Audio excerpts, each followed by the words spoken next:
บจอมผู้สวนยางก้าวสู่เริ่มมีแสงไฟ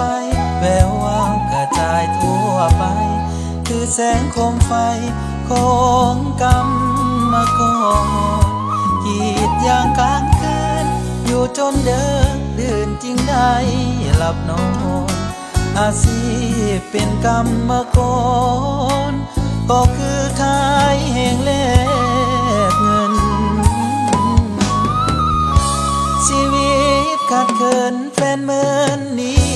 จากอยู่สวนยางลำบากน้องจริงจากไปมีแฟนใหม่เบื่อขี่สามล้อกรีดยางล้อทั้งยากบ่ไหวเลยหนีอายไปขี่รถใหญ่ขับเสียหน้าใสฟังเพลงเปิดแอร์เลยตกเป็นผู้แพ้แก่เขาเฮากำมะกรอย่างโซเซคือไก่ถือคนน้ำตาอ่อนๆหล่นบนน้ำยาคือเจ้ากีดใจน้องกีดใจอ้ายคือกีดต้นยาน้ำยางหยดหมดสิ้นทุกอย่างเดินอ้างว้างคือต้นยางตาให้เจ้าสดใสไอ้ขออวยพรจากใจของกำมะกรให้น้องโชคดีมีห่าง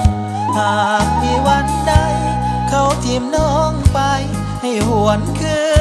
นทางซาเล้งคันเก่าห่างๆผมเสียบนางหวนคืนทางเก่า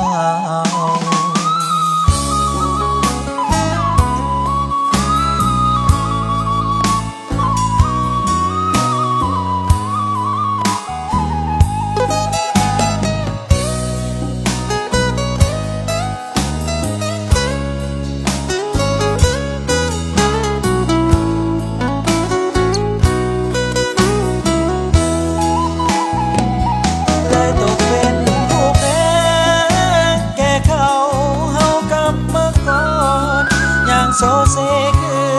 ไก่ถือคนน้ำตาอ่อนๆหล่นบนน้ำยาคือเจ้ากีดใจน้องกีดใจอ้ายคือกีดต้นยาน้ำยางหยดหมดสิ้นทุกอย่างเดินอ้างว้างคือต้นยางตาให้เจ้าสดใสไอ้ขออวยพรจากใจของกำมะกรให้น้องโชคดีมีห่างหากมีวันใดเขาทิ่มน้องไปให้หวนคืนทางซาเล้งคันเก่าห่างๆพร้อมสิหับนางหวนคืนหาเก่าซาเล้งคันเก่าห่างๆพร้อมสิหับนา